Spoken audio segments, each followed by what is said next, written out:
স্বাগত আজকে বাংলাদেশে। আপনাদের সঙ্গে আছে আমি খালেদ মুহিউদ্দিন। টানা সপ্তম সিরিজ জয়ের হাতছানি টাইগারদের সামনে ম্যাচ জিতলে ইংল্যান্ডের বিপক্ষে এটি হবে প্রথম সিরিজ জয়। বাংলাদেশের দেওয়া 278 রানের টার্গেটে ব্যাট করছে ইংলিশরা। এসব নিয়ে আজকে আলোচনা ক্রিকেট ভালোবাসা কথা বলতে স্টুডিওতে আছেন জাতীয় দলের সাবেক ক্রিকেটার, যে বাংলাদেশের প্রথম সুপারস্টার মোহাম্মদ রফিক, আছেন জাতীয় দলের সাবেক ক্রিকেটার, বাংলাদেশের প্রথম সেঞ্চুরিয়ান মেহের হোসেন অপি, এবং জাতীয় নারী ক্রিকেট দলের সাবেক সহ-অধিনায়ক সাকিরা জাকির জেসিও আছেন আমাদের সঙ্গে। আপনাদেরকে স্বাগত জানাই। রফিক ভাই, খেলা চলছে, আমরা 40-এর আমি এই মুহূর্তে ঠিক স্কোর আপডেটটা 42-এর মতো রান দরকার, 6 উইকেট এইমাত্র মাশরাফি আরেকটি উইকেট পেয়েছেন। আমি সম্ভাবনা জানতে চাইছি, জয়ের সম্ভাবনা বাংলাদেশের জন্য এখনো 50-50 চান্স, কারণ এখনো তো খেলা শেষ না, লাস্ট বল পর্যন্ত দেখেন। এখানে সবথেকে বড় হলো যে আপনি 10টা উইকেট নিতে হবে, জিততে হয়, এছাড়া কোনো ওয়ে নেই। তো ওইরকম এখন ভালো যে যত ওভার যাবে তত ডিফিকাল্ট হবে, বাট আমি মনে করি ডিফিকাল্ট আরো সহজভাবে নিলে তাহলে আমাদের দিকে থাকবে না। আচ্ছা ওপি, আপনি কি মনে করছেন? জয়ের সম্ভাবনা আমি বলবো খুবই ক্ষীণ এখান থেকে। আচ্ছা, কিন্তু তারপরে যদি মিরাকেল কিছু হয়ে যায় তাহলে আমার কাছে মনে হয় যে সেটা আমাদের জন্য অবশ্যই একটা ভালো সুসংবাদ হবে। কিন্তু তারপরেও মানে একেবারেই আশা ছেড়ে দিচ্ছি না, unless the last ball is bowled. তারপর আশা করছি যে এখান থেকে হয়তো বাংলাদেশ ঘুরে দাঁড়াবে। জেসি, আপনি কি মনে করেন? অ্যাকচুয়ালি শেষের দিকের ব্যাটসম্যানদের কথা যদি আমরা বলি, যে লাস্ট ম্যাচে দেখেছি ইংল্যান্ডের ব্যাটসম্যানরা কিন্তু শেষের দিকে অনেক ভালো খেলেন। আমরা যদি মঈন আলী এখনো উইকেটে রয়েছেন, মঈন আলী মাত্র আউট হয়েছেন, এবং আমরা যদি আদিল রশিদের কথা বলি এবং বলের কথাও বলি, লাস্ট ম্যাচে কিন্তু অনেকক্ষণ উইকেটে ছিলেন। হ্যাঁ, অনেকক্ষণ উইকেটে ছিলেন, এবং আমরা 11 নম্বর ব্যাটসম্যানকে খুব কম দেখি যে অফ সাইডে তুলে 4 খেলছেন। তো এদের মাঝে এই ব্যাপারটা আছে, বলাটা খুবই টাফ, তারপরও আমরা আশাবাদী। অবশ্যই আমরা এখনো চাইবো যে এখান থেকে এক্সট্রা অর্ডিনারি কিছু করে বাংলাদেশ দল ম্যাচটা জিতে নিয়ে আসুক। রফিক ভাই, ওদের স্পিনারদের পর্যন্ত জানতে চাইছিলাম যে মঈন আলী এবং আদিল রশিদ ভালো টার্ন পেয়েছেন, বাংলাদেশের দলের ব্যাটসম্যানদেরকে 20 ওভার জুড়ে বেগ দিয়েছেন ভালো, মানে অত কনফিডেন্ট আমরা খেলতে দেখি নাই। আমাদের স্পিনাররা অতটা ভালো করতে পারলেন না কেন? যদিও মানে আমাদের একটা ভালো প্রশ্ন করেছেন। ওদের দুইটা স্পিনারকে আমি দেখেছি আর আমাদের স্পিনারকে দেখেছি। ওদের স্পিনারগুলো দেখেন যে একটা বলের যে একটা ফ্লাইট, একটা লোপ ওদের ছিল, এই কারণে কিন্তু বলটা টার্ন করতেছিল। আর আমাদের এই পর্যন্ত দেখিনি যে একটা স্পিনার কোনো বল টার্ন করতেছে, বাট টার্ন না হোক, উইকেটে হেড পাচ্ছে না, বাট আমি মনে করি যে বলটা ফ্ল্যাট করা উচিত, যে স্কিড করতেছে, যে স্কিড করে যে ব্যাটেতে বিট হলে পায়ে লাগে বা বোল্ড হয়, এরকম চিন্তা ভাবনা থাকার লাগবে। এই উইকেটে আপনি কখনো আপনি ভালো একটা ফ্ল্যাট দিয়ে আপনি আটকাতে পারবেন না। যখন আপনি কিছু একটা চিন্তা করবেন তখনই দেখা যাবে ওটা একটু ডিফিকাল্ট হবে। ওপি, আপনি কি মনে করছেন যে ওদের স্পিনার এবং আমাদের স্পিনারের মধ্যে কি বড় কোনো কোয়ালিটির পার্থক্য রয়েছে? আদিল রশিদকে খুব বা মঈন আলীকে কোয়ালিটি আমি ঠিক বলবো না, ট্যালেন্ট, সবাই ট্যালেন্টেড প্লেয়ার। তো তারপর আমি বলবো যে তাদের সাথে আমাদের স্পিনারের যে পার্থক্যটা আজকে ম্যাচে যেটা হয়ে গেছে সেটা হচ্ছে যে তারা বলকে টার্ন কিভাবে করাতে হয় তাদের স্পিনারদের মধ্যে কিন্তু সেটা জানা, এবং তারা কিন্তু সুন্দর কিন্তু বল কিন্তু উইকেটে গ্রিপও করছিল এবং যথেষ্ট টার্নও পাচ্ছিলেন, কিন্তু তাদের বলে কিন্তু গতিও কিন্তু ছিল যথেষ্ট। সেই তুলনায় যদি আমাদের স্পিনারদের কথা বলি, সাকিব আল হাসান নো ডাউট যে বিশ্বের অন্যতম একজন ভালো স্পিনার, 1 নম্বর অবস্থানে করছেন অলরাউন্ডার। তো তারপরে সাকিব কিন্তু কখনোই কিন্তু he is not a big turner of the ball, সে কিন্তু সবসময় কিন্তু তার টার্ন কিন্তু খুব ছোট। কিন্তু আজকের ম্যাচে আমার কাছে মনে হয়েছে যে তিনি যখন বল করছিলেন তো প্রথম 6টি ওভার কিন্তু তিনি যথেষ্ট পরিমাণে ফ্লাইট দিয়েছেন যাতে ব্রেকটা পান বা স্পিন করাতে পারেন, সে কারণে কিন্তু পরের দিকে কিন্তু আমরা কিন্তু সাকিবকে দেখতে পেয়েছি 7 ওভারের পরে কিন্তু নর্মাল আমরা টি20 ফরম্যাটে যখন খেলা হয় তখন যখন সাকিব ফ্ল্যাট বোলিং করেন তখন কিন্তু সে ঠিক সেরকমটাই করছিল। সেম নাসির হোসেন কিন্তু কখনই, সেও কিন্তু সাকিবের মতোই not a big turner of the বল। তো তারপরেও আমার কাছে মনে হয় যে লাইন লেন্থ আমরা একটু বেশি উপরে বল করে ফেলেছি, হয়তো আমরা আরেকটু গুড লেন্থে বল যদি করতাম, যদি একটু ডট বল করা যেত স্পিনারদের দিক থেকে, আমার কাছে মনে হয় তাহলে হয়তো বেটার অপশন থাকতো। রফিক ভাই, সাকিবের যে বছরের পর বছর ধরে যে কার্যকরী অস্ত্রটা, যেটা হচ্ছে যে যেই বলটা তার ভিতরের দিকে ঢুকে, সে আম বলটা আজ আমরা সেইভাবে করতে, আমি অবশ্য খেলা খুব একটু বিরতি, আপনি দেখেছেন কিনা যে আম বলটা একটু করতে চেয়েছি? আপনার কাছে একটু আসলে হ্যাঁ দেখেছি। ওই মেন জিনিসটা কি, ওই যদি নর্মাল যে সব বলগুলো 20-20 করে, যে অফিসটার বাইরে ভিতরে আসে, এখানে যদি ওদের করে, কারণ ইংল্যান্ডের প্লেয়ারগুলো আপনি দেখেন বেশিরভাগই পিছনে যে দাঁড়া থাকে, যেন ওরা ফাইনাল লিগে খেলবে, বাট এই জিনিসটা কিন্তু হচ্ছে না। ওদের যেখানে বল ফালানোর কথা আমরা দেখা যাচ্ছে ওদের আগে ফেভারিট জায়গাতে বল দিচ্ছি, ওদের দেখা যাচ্ছে না আমরা ওই সিঙ্গেলটা আটকাতে পারছি না, বড় শটও আটকাতে পারছি না। বাট আপনি চিন্তা করতে হবে যে আমি প্রত্যেকটা বল কিভাবে ডট করব, বাট ওই যদি ভালো বল সিঙ্গেল নেয় তাহলে করার কিছু ছিল না। জেসি, আপনি কিরকম দেখলেন যে ওদের স্পিনারদেরকে আমাদের ব্যাটসম্যানরা কিরকম খেললো, বা আমাদের স্পিনারদের বলও নিশ্চয় আপনি দেখেছেন এই পর্যন্ত? সবথেকে বড় কথা আমার যেটা মনে হয় আজকে উইকেটের টার্ন অনেক বেশি ছিল, যেটা আদিল রাশিদের ফার্স্ট ওভার দেখলেই কিন্তু বোঝা যায় যে কিছু কিছু বল এত বেশি টার্ন করছিল। সেটা কি উইকেটের টার্ন না? আমার কাছে মনে হয় যে না, আদিল আজকে রশিদ আমার একটু কাছে- না। জোরের সাথে, যেহেতু উনি রিস্ট স্পিনার, রিস্টেই বল দিচ্ছেন বেশি, আমার মনে হলো। আমি না জানি না, না। আদিল রাশিদ জেনুইনলি অনেক বেশি টার্ন পায়, তবে আজকে যদি আপনি একটু দেখেন উইকেটের টার্ন অনেক বেশি ছিল। আমরা নাসিরের কিন্তু এত টার্ন দেখি না, নাসিরের ফার্স্ট ওভার যদি আপনি দেখেন অনেক বেশি টার্ন ছিল। সো সবকিছু মিলিয়ে উইকেটের একটা অ্যাডভান্টেজ ছিল। আমার কাছে একটা জিনিস যেটা মনে হয়েছে যে আদিল রাশিদ যেহেতু প্রথম ওভার থেকে খুব ভালো করছে, ব্যাটসম্যানদের একটু উচিত ছিল যে সেই বোলারটাকে দেখার, কারণ প্রত্যেকদিন কিন্তু সবাই ভালো করে না। আদিল রাশিদ সেকেন্ড ম্যাচে ভালো করেনি। সো আদিল রাশিদকে যদি আমরা একটু দেখে খেলতাম, তার একটা বলে আমরা 4 মারলাম, তার পরের বলে আমাদের আউট হতে হবে, এরকম কিন্তু দু একটা ভুল আমরা করেছি। যে আপনি অনেক বেশি সেরকম শট খেলেছেন, এবং খেলতে শট খেলা কি বেশি সহজ? আমরা সিঙ্গেল স্ন্যার থেকে আমরা একটা বিরতি নেই, বিরতি নিয়ে ফিরে আসি আপনার কাছে।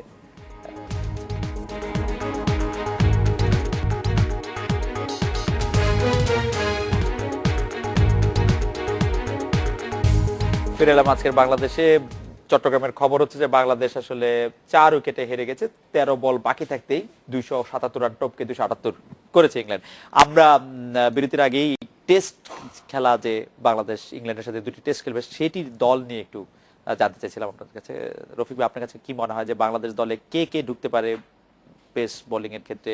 ব্যাটসম্যান হিসেবে আপনি কাকে দেখতে এখন চাচ্ছেন? তো ম্যানেজমেন্ট এখন স্পোর্টে কতজন আছে জানি না। এখন মেন জিনিসটা এখানে হতে পারে যে একটা ফাস্ট বোলার ঢুকতে পারে, একটা স্পিনার ঢুকতে পারে। এখন কে হতে পারে? তাইজুল তো আছে, তাইজুলটা খেলাতে পারে। আমাদের ফাস্ট বোলারদের তাই মধ্যে না? তো শফিউল, মাশরাফি বা তাসকিন কেউই বোধহয় টেস্ট দলে থাকবে না। থাকছেন না। তো আমাদের টেস্ট দলে নতুন বলার লাগবে পেস জুটি। এখন এটা ম্যানেজমেন্ট কাদের স্পোর্টে রাখছে, আচ্ছা আচ্ছা, এটা হলো সেটাই ইম্পর্টেন্ট। হ্যাঁ, আপনি কি মনে করছেন যে কয়জন পেস বোলার আপনি রাখতে চান দলের মধ্যে? হ্যাঁ, আপনি এখানে যদি আপনার 3টা পেস বলেন, তার ভিতরে যদি একটা অলরাউন্ডার থাকে, আর আপনি 2টা স্পিনার একটা অলরাউন্ডার নেন, আপনি এখানে নাসিরও বল করতে পারে, আপনার রিয়াদও বল করতে পারে। আচ্ছা। তো সুতরাং আপনি ওইভাবে চিন্তা ভাবনা করে আপনি করতে হবে। আপনার জেনুইন আপনার 4টা বলার লাগবে, যেনারা 4জন বল করবে। তারপরে দুইটা 3টা ব্যাকআপ বলার থাকলে আরো বেটার। 2টা ব্রেকআপ বলার থাকলে আরো বেটার।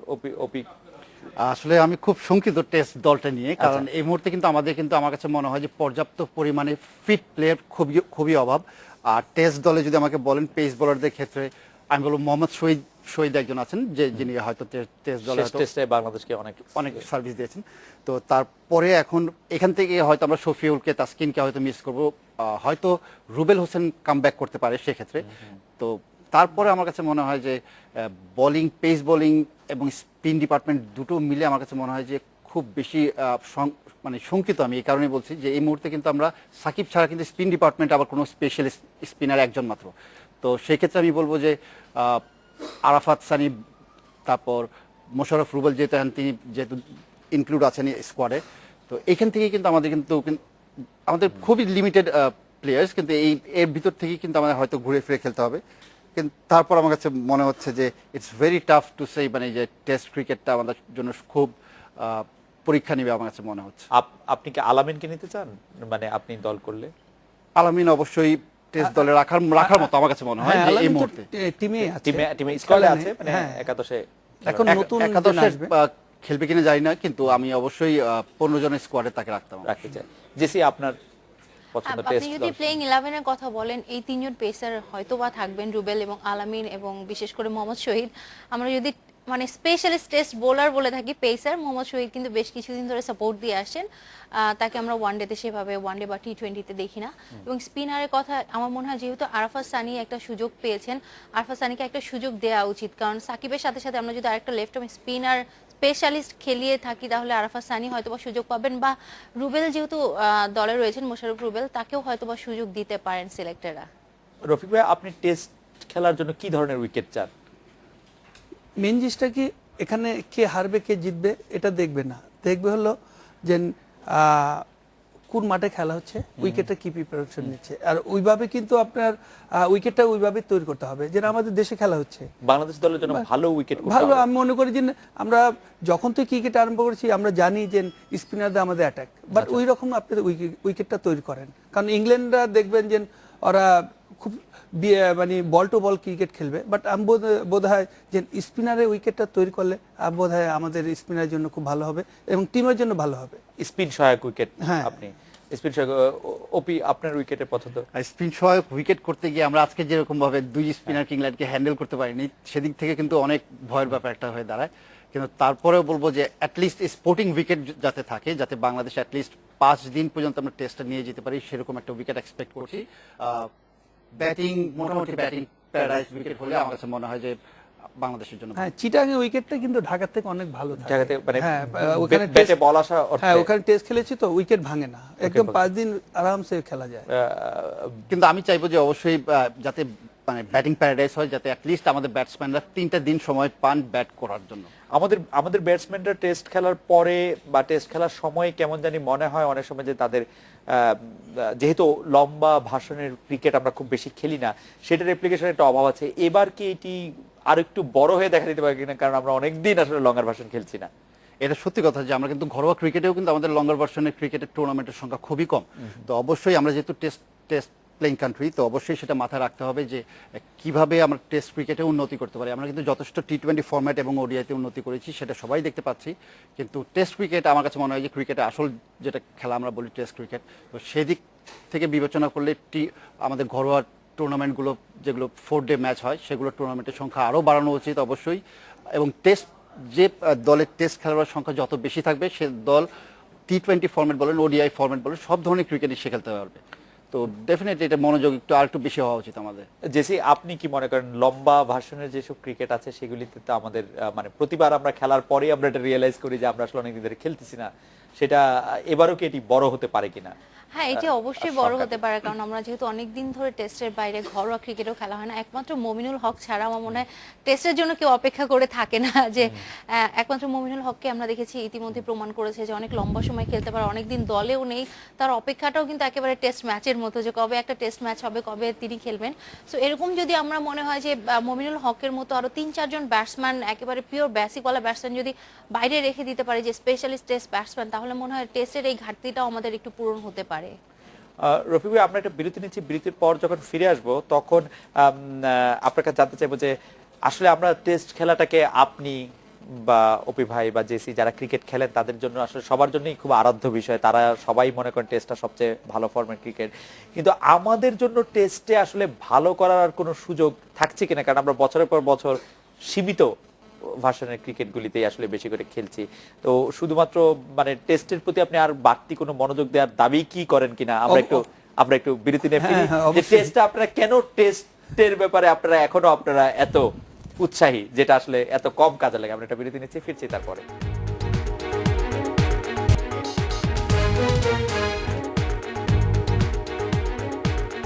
ফিরে এলাম আজকে বাংলাদেশে। রফিক ভাই, লঙ্গার ভার্সন ক্রিকেটের প্রতি আমাদের এত আগ্রহ কেন? আমরা কেন লঙ্গার ভার্সন নিয়েই আসলে মানে যেটা আমরা পারি না সেটার ব্যাপারে আমাদের এত আশা কেন, আগ্রহ কেন? আমি বলবো যে যদি ওই চিন্তা করেন যে আমরা টেস্ট কান্ট্রি বা টেস্ট অনেকদিন পরপর খেলি, বা টেস্টটা আমরা কিভাবে ইমপ্রুভ করব, তাহলে আমার সাজেশন থাকবে সবার আগে এই আমাদের ডোমেস্টিক যে ক্লাবগুলো খেলা হয় এখান থেকে আরম্ভ করেন। আপনি 4 ডে ম্যাচ স্টার্ট করেন এখন থেকে, তাহলে দেখবেন এই যে প্লেয়ারদের আপনার লং বাসের আরম্ভ হবে, এরা রান পাবে, উইকেট পাবে, তাহলে এখান থেকে অভ্যস্তটা হবে।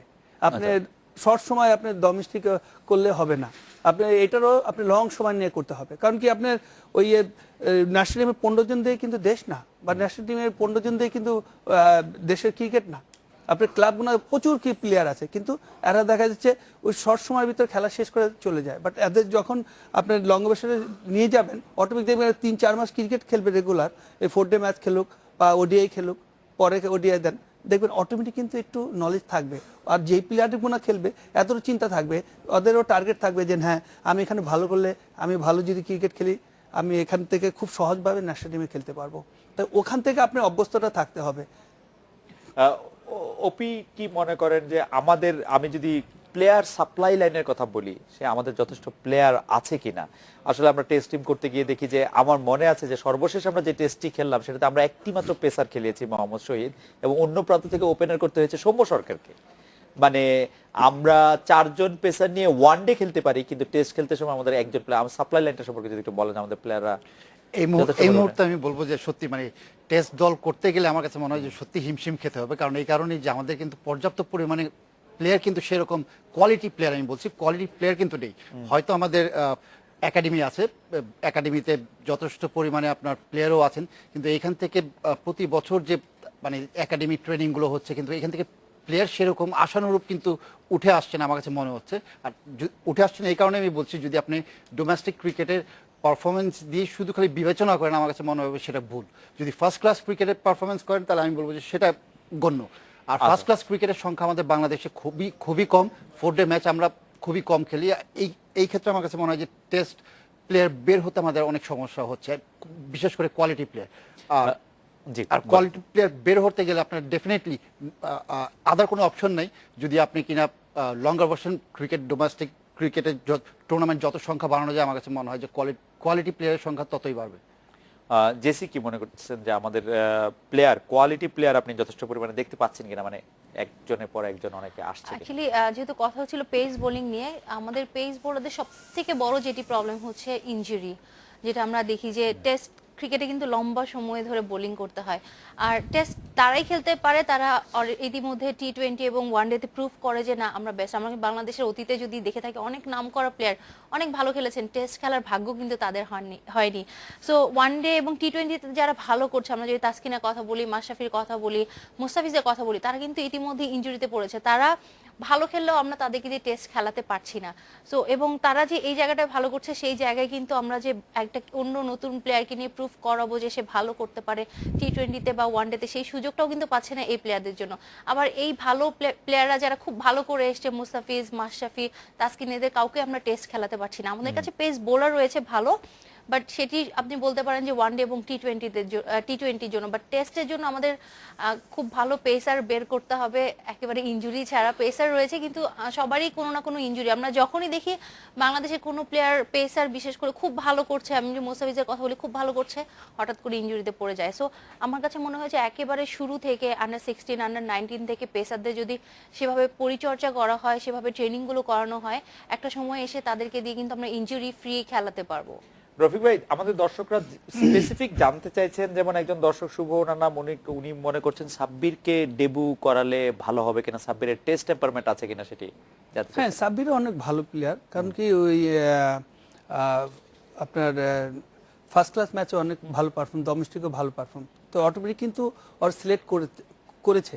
তো অটোমেটিক কিন্তু হ্যাঁ, এখন মেন জিনিসটা যে আমাকে সিলেক্ট করলেন, আমাকে না খেলালে তো আমি ইনপুটটা দেখাতে পারবো না, আমি শো করতে পারবো না, বাট আমাকে সুযোগ দিতে হবে।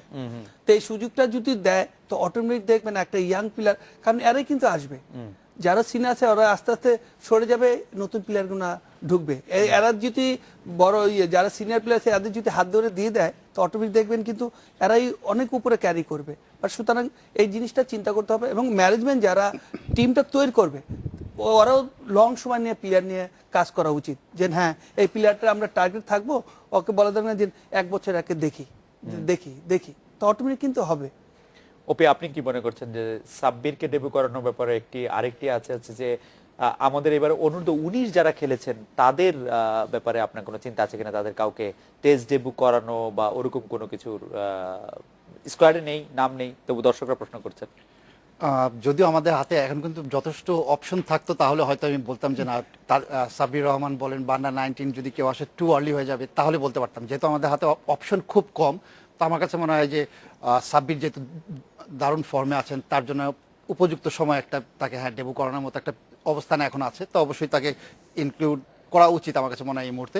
আর দ্বিতীয়ত আন্ডার-19 নতুন কাউকে এখানে ইনক্লুড করা বা তাকে সুযোগ দেওয়া, আমার কাছে মনে হয় যে যদিও টু আর্লি হয়ে যায়, কিন্তু আমাদের হাতে যথেষ্ট পরিমাণে কিন্তু স্পিন অস্ত্র, আমরা যেটা বলি আমাদের অপশন নেই বিধায় আমি একজনের নাম স্পষ্ট বলতে চাই যে বাংলাদেশ আন্ডার-19 দলের অধিনায়ক মিরাজ আমার কাছে মনে হয় যে এখানে দারুণ একটা ভূমিকা রাখতে পারে, অফ স্পিনার কাম ব্যাটসম্যান। তিনি যথেষ্ট ভালো ডোমেস্টিক ক্রিকেটও খেলছেন, যদিও টেস্ট ক্রিকেট একেবারে ডিফারেন্ট। তো তারপর আমি বলবো যে আমাদের হাতে অপশন নেই বিধায় তার কথা বলতে হচ্ছে। তো খুব একটা বেশি যে খারাপ হয় তা না, বিগত দিনগুলোতেও কিন্তু আমাদের এরকম আন্ডার-19 দল থেকে কিন্তু অনেকেই কিন্তু টেস্ট প্লেয়ার হয়েছেন। তো সেক্ষেত্রে আমার কাছে মনে হয় যে যদি সুযোগ দেয় অবশ্যই সেটা খারাপ হবে না। আরেকটি প্রশ্ন দর্শকরা করছেন, জেসি আপনার থেকে শুরু করি, যে বিপিএল বা বাংলাদেশ প্রিমিয়ার লিগ আসলে বাংলাদেশের ক্রিকেটের মান আন্তর্জাতিক পর্যায়ে আমাদের লড়ার ক্ষমতা বাড়াচ্ছে, নাকি আমরা আসলে আমাদের একটু ক্ষতি করছি মানে লং রান? না, ক্ষতি করছে এটা কোনোভাবেই বলা যাবে না, কারণ আপনি যদি দেখেন বিপিএল যারা খেলতে আসছে ওয়ার্ল্ডের সেরা প্লেয়াররা কিন্তু আসছে। আমি যদি একটু লাস্ট বিপিএল এর কথা বলি, যে সাব্বির রহমান এবং ক্রিস গেইল একই দলে খেলেছেন, এবং যখন ক্রিস গেইল সাব্বির রহমান একই দলে খেলবেন সবাই কিন্তু আশা করছেন যে ক্রিস গেইল 4-6 মারবে, কিন্তু আমরা ঠিক অপোজিট চিত্রটা দেখেছি, যে ক্রিস গেইল এক প্রান্তে দাঁড়িয়ে দেখছেন এবং সাব্বির রহমান এক ম্যাচে অসাধারণ একটি ইনিংস খেলেছেন। হ্যাঁ, তো আমরা বড় বড় ব্যাটসম্যানদের সাথে ইভেন বেস্ট বোলারদের ফেস কিন্তু করছি, যেটা আমরা হয়তোবা যখন ন্যাশনাল টিমের হয়ে খেলি তখন প্রেশারটা অনেক বেশি থাকে। আপনি আজকে ইংল্যান্ডের সাথে খেলছেন, আপনার কিন্তু অনেক বেশি প্রেশার যে হ্যাঁ ন্যাশনাল টিম হয়ে খেলছি, বাংলাদেশকে জেতাতে হবে। কিন্তু বিপিএল এ যখন খেলছেন অনেক বড় বড় প্লেয়ারদের সাথে একসাথে, অনেক কিছু শেখারও আছে, কারণ আমাদের প্লেয়াররা, বাংলাদেশের প্লেয়াররা কিন্তু অনেক ইয়াং প্লেয়াররা টিমে চান্স পায়, যে সিনিয়রদের মধ্যে খুব কম প্লেয়ারই রয়েছে যে টিমে রয়েছে। এছাড়া অন্যান্য দেশের ভালো ভালো প্লেয়ারের কাছে অনেক কিছু শেখা যায়, ওদের এগেইনস্টে খেলা যায়। আমরা যেহেতু খুব কম ইন্টারন্যাশনাল ম্যাচ খেলি, যেহেতু টেস্টের কথা বলছি, বিপিএলটা আমাদের জন্য অনেক উপকার। রফিক ভাই, আপনি কি মনে করেন যে বিপিএলটা আমাদের জন্য ভালো কি? যেহেতু এখন সব দেশে হচ্ছে, বাট তারপর আপনি দেখতে হবে যে দেশের ক্যালেন্ডারটা কোথায় আছে। ওই যে দেখা যায় একটা বড় গ্যাপ থাকলে ওখানে করেন, আপনি ওইটা ফলো করতে হবে। শুধু সবচেয়ে ভালো সময়টা বিপিএল কে দেওয়া হচ্ছে আসলে, যে সময়টাতে বৃষ্টি নাই। আইসিসি ক্যালেন্ডার ফলো করতে হবে, ওইটাও ফলো করা লাগবে, এবং আমাদের ডোমেস্টিক যে খেলাটি হয় এটাও ফলো করতে হবে। তাহলে আপনার দেখা যায় ওই দুইটার মাঝখানে যদি আপনার গ্যাপ থাকে তাহলে আপনি ঠিক আছে। আর দেখা যাচ্ছে যে আপনি অন্য অন্য খেলা বন্ধ করে আপনি এটা চালাবেন, আমি মনে করি যে না। কি মনে করেন ওপি বিপিএল? হয়তোবা আমরা আন্তর্জাতিক ক্রিকেটের টি-20তে উন্নতির পিছনে এই বিপিএল টুর্নামেন্টের একটা কোন অংশ থাকতে পারে, কিন্তু তারপর আমি বলবো যে টি-20 থেকে আমাদের আসলে খুব উন্নতি হয়েছে। টি-20তে অবশ্যই আমি বলবো যে টি-20 যদি আমরা না খেলতাম তাহলে আমরা কিন্তু এই সাব্বির রহমানের মতো প্লেয়ার কিন্তু আমরা পেতাম না। তো এরকম কিছু প্লেয়ারও কিন্তু আমরা কিন্তু টি-20 কারণে কল্যাণে কিন্তু পেয়েছি। তো হয়তো টি-20 ফরম্যাটের জন্য আমাদের কিছুটা হেল্প করবে হয়তো বিপিএল, কিন্তু যদিও একটা বাণিজ্যিকরণের একটা ব্যাপার এখানে থেকেই যায়। আর সবচাইতে আমি বলবো যে বাংলাদেশের ভালো মৌসুমটাই কিন্তু দেওয়া হয় বিপিএল। তো আমরা কিন্তু এই টুর্নামেন্ট, এই সময়টা কিন্তু সবসময় কিন্তু আগে দেখতাম যে ঘরোয়া ক্রিকেটের কোনো বড় কোনো টুর্নামেন্টই হতো, কিন্তু এখন সেটাও কিন্তু পিছিয়ে, কিন্তু সেটা বৃষ্টির সিজনে গিয়ে পড়ছে, কিন্তু দেখা যায় যে সেটি টুর্নামেন্টই আর শেষই হতে পারে না। তো তারপরে আমি বলবো যে অবশ্যই মাথায় রাখা উচিত যে আমরা যেহেতু টেস্ট প্লেইং কান্ট্রি, তো এই সময়টা অবশ্যই প্রাধান্য দেওয়া উচিত লঙ্গার ভার্সন ক্রিকেটের, ফার্স্ট ক্লাস ক্রিকেটকে। পরবর্তীতে সময় হয়তো আমরা যদি পাই তাহলে। আমি একদম খুব ছোট করে জানতে চাইবো যে এই বিপিএলটার ফলে ক্রিকেটারদের কিছু আয় রোজগারের ব্যাপারটা একটু ভালো হয়েছে কিনা, যারা ক্রিকেটের সংশ্লিষ্ট আছে সেটা স্বল্প কিছু প্লেয়ারের সংখ্যায় হয়তো হয়েছে, তাদের জন্য হয়েছে, কিন্তু সব প্লেয়ার কিন্তু হচ্ছে না। আমি যদি নাম উল্লেখ করে বলতে চাই যে ম্যাক্সিমাম যারা ফার্স্ট ক্লাস ক্রিকেট খেলছে, এখন যারা ফার্স্ট ক্লাস ক্রিকেট খেলছে তাদের ভিতরে ম্যাক্সিমাম প্লেয়ার তারা টিম পাননি, সেটা অত্যন্ত দুঃখের বিষয়। তো যদি আমার প্লেয়ারদের আর্থিকভাবে ক্ষতিগ্রস্ত না হয় সেই দিক থেকেও মাথায় অবশ্যই রাখতে হবে, এবং পাশাপাশি যে আমার ঘরোয়া ক্রিকেটে ফার্স্ট ক্লাস যে ছেলেটা খেলতে পারছে সে কেন পারবে না, সেটিও খেয়াল করতে হবে।